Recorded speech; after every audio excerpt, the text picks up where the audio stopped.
I am Groot. That's right. I am Groot. No!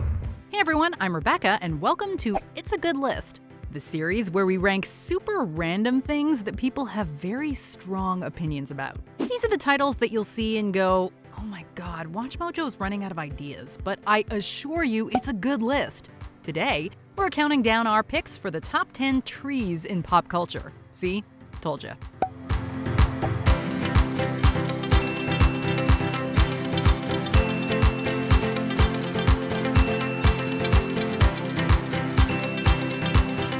For this list, we're looking at the most influential and iconic trees from film, television, video games, and beyond. Trees of all shapes, sizes, and species will be considered, including sentient tree-like species.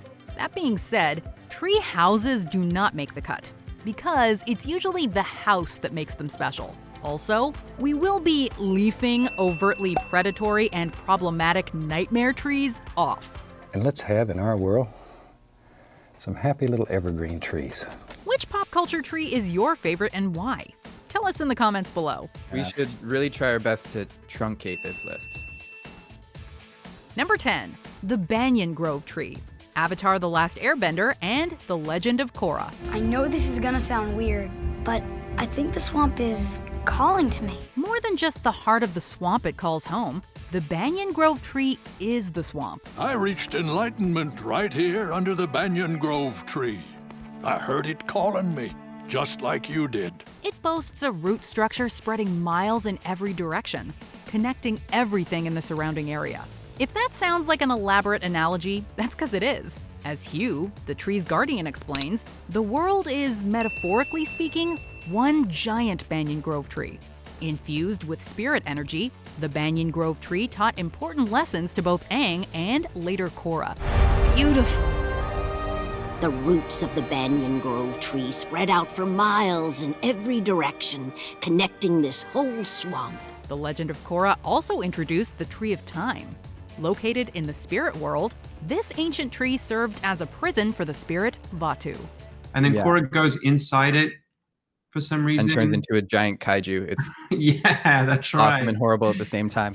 Number 9, the Oak Tree, The Shawshank Redemption. It's got a long rock wall with a big oak tree at the north end. It's like something out of a Robert Frost poem. It's where I asked my wife to marry me. Our list is mostly populated by larger-than-life trees imbued with various special abilities. I am Groot. This, by contrast, is just your run-of-the-mill oak tree.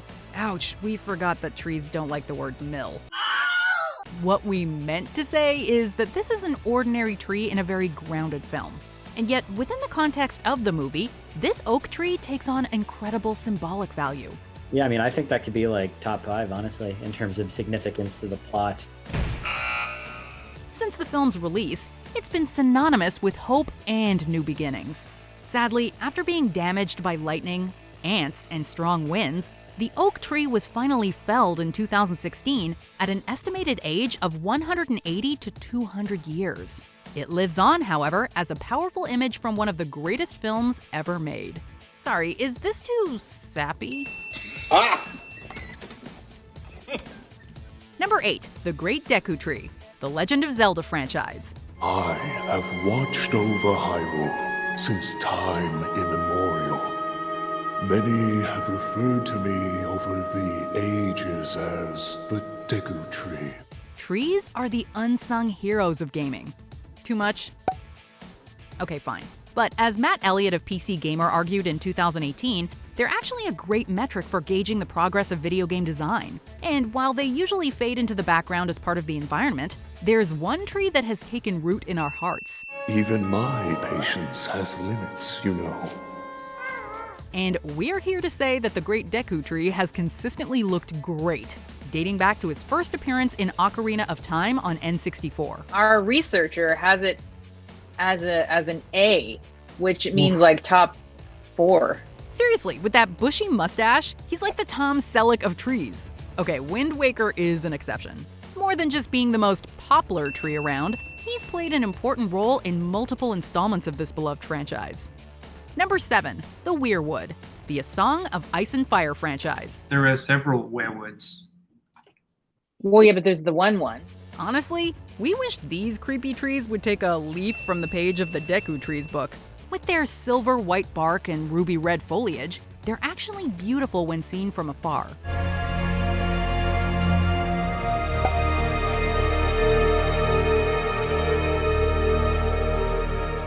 But when you get close and notice the carved facial features and occasional blood-red sap tears, one gets a serious no feeling.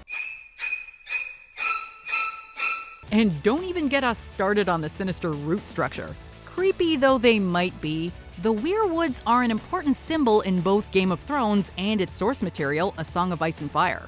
They're intimately tied with the religion of the old gods and are sacred to the children of the forest. Much mystery surrounds the Weirwood trees, and that is part of their appeal. Number 6, the apple trees, the Wizard of Oz. Apples! Oh, look! We're not sure about their bite, but these trees certainly aren't shy about barking at people. And they've got the limbs to back it up. Ouch! What do you think you're doing? When Dorothy plucks an apple from the orchard, these mouthy and remarkably able-bodied apple trees spring to life. The central tree quickly takes back his apple before slapping Dorothy's hand reproachfully. It's an honest mistake on Dorothy's part, but they won't let up. She was hungry. She was hungry! Well, how would you like to have someone come along and pick something off of you? Oh, dear. I keep forgetting I'm not in Kansas. And when the Scarecrow comes to her defense, these disgruntled fruit bearers lunge at Dorothy, who narrowly escapes. Their screen time may have been short, but these apple trees became instant and enduring pop culture figures. It got mentioned on my Twitter as much as the Whomping Willow. The lesson they teach is not one that viewers soon forget. Hooray! I guess that did it. Help yourself. Number 5. Home Tree, the Tree of Souls, and the Tree of Voices. Avatar. Yeah, the Tree of Souls had like a lot of spiritual and cultural significance in the movie. It was like a symbol of Mother Nature, and couldn't they all connect to it? 2009's Avatar branched out and gave us not one, but 3 epic extraterrestrial trees. Home trees, or Kelutrau, are massive trees that the Na'vi often call home. That is one big damn tree. As such, when the Omaticaya clan's home tree falls, it's a crushing blow. The Tree of Souls, which is seemingly one of a kind, is a spiritual site of unparalleled significance. Look where we are, Grace. It allows the Na'vi to connect directly with Ewa, the Pandoran deity, and one another. The Tree of Voices, which links the Omaticaya to their ancestors, is also pretty cool. We call these trees Utraya Mokri, the Tree of Voices. Now, are there any Fern Gully the Last Rainforest fans out there? Since many people have criticized the similarities between Avatar and this animated film, we also wanted to give a shout out to the tree that imprisons Hexus.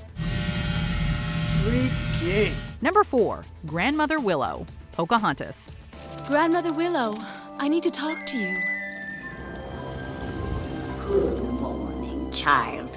Sentient female trees are already a rarity, but even within this small demographic, there is a huge range. Grandmother Willow and the busty tree from The Last Unicorn grew from very different seeds, so to speak. Oh, I love you. I love you. Love, love, love, love, love, love, love. Oh, what have I done? All things considered, we much prefer Grandmother Willow's energy. All right, Grandmother Willow from Pocahontas. That's a yes. I'm on board. This weeping willow and forest spirit provides our heroine with guidance throughout the film. All around you are spirits, child. They live in the earth, the water, the sky, if you listen. Her leaves also serve as a marker of the seasons, and in a broader sense, symbolic change. We're tempted to call her wise beyond her years, but she's clearly ancient. And yet, despite her age, Grandmother Willow remains sharper than the thorns on a cockspur hawthorn, throwing shade whenever she can. Seriously, when it comes to tree-related puns, she buries us. Don't be frightened, young man. My bark is worse than my bite. A maternal figure, guide, and amateur comedian, Grandmother Willow is one of a kind. Number 3, the Whomping Willow, the Harry Potter franchise. The toughest tree to ever lay down roots at Hogwarts comes in at number 3. Nothing like a little wordplay to keep our subscribers engaged and enraged. Was I barking up the wrong tree? Ooh. Womp womp. While this tree looks like a weeping willow, any attempt to console it will earn you a beating. This one does not have lines, but it beats the crap out of people. Willow trees actually have a history of bringing the pain. Their thin branches have long been used as switches for corporal punishment. Nana, here's your switch. Bring it here. I'll make do. The Whomping Willow, however, prefers to clobber rather than whip. This is something that Harry, Ron, and Hermione know all too well. Harry, you do realize what tree this is? That's no good. The boys made the mistake of flying a Ford Anglia into the tree in their second year, and it went on to cause the trio a world of trouble in Prisoner of Azkaban.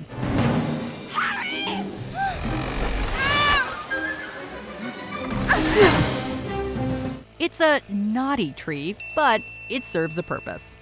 Number 2, Groot, the Marvel Cinematic Universe. They call it Groot, a humanoid plant that's been traveling recently as 89P13's personal houseplant / muscle.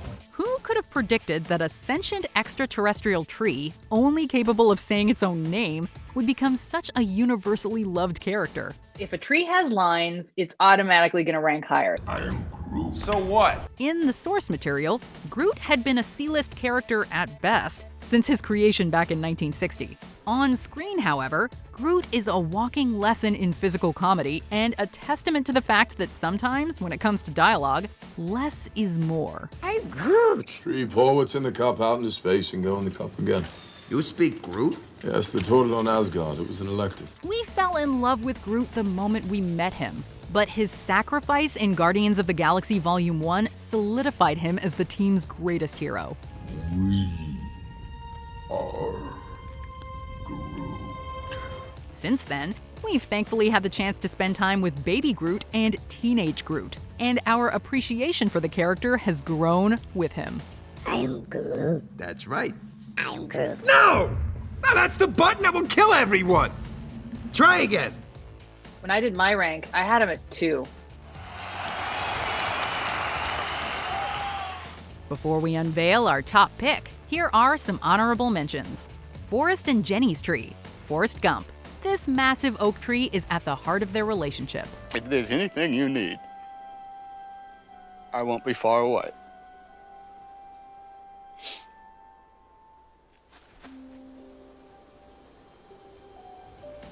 Charlie Brown's Christmas tree, A Charlie Brown Christmas. This sad little tree leaves you pining for the true meaning of Christmas. This little green one here seems to need a home. I don't know, Charlie Brown. Remember what Lucy said? This doesn't seem to fit the modern spirit. I don't care. We'll decorate it and it'll be just right for our play. The Final Rocket Ship, Saga, a flying tree that serves as the home of our heroes.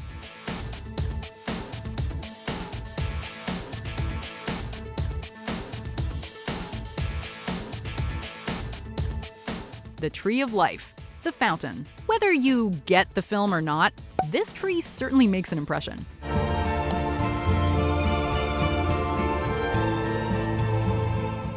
Before we continue, be sure to subscribe to our channel and ring the bell to get notified about our latest videos. You have the option to be notified for occasional videos or all of them. If you're on your phone, make sure you go into your settings and switch on notifications.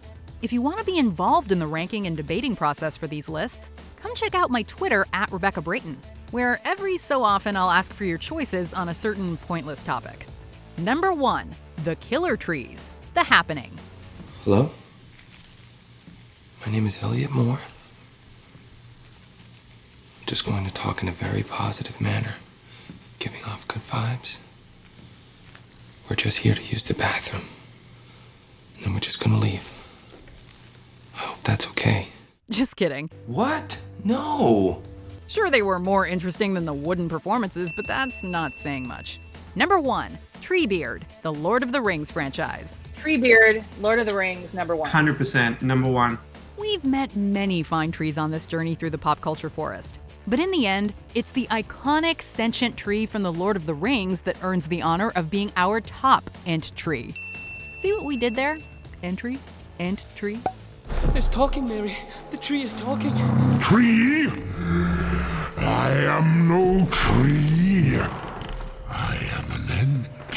Alright, anyway, with all due respect to the White Tree of Gondor, this Ent is the tree to beat in the works of Tolkien. Gandalf once described Treebeard as the oldest living thing that still walks beneath the sun upon this Middle-earth. We call him the complete package. I told Gandalf I would keep you safe, and safe is where I'll keep you. He's wise, he's kind, and with his incredibly slow speech, he's unintentionally hilarious. But when he sees that destruction caused by Saruman, Treebeard rallies the Ents to save the day.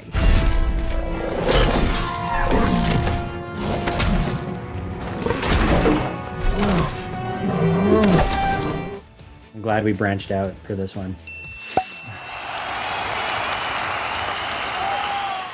Do you agree with our picks? Check out this other recent clip from WatchMojo, and be sure to subscribe and ring the bell to be notified about our latest videos.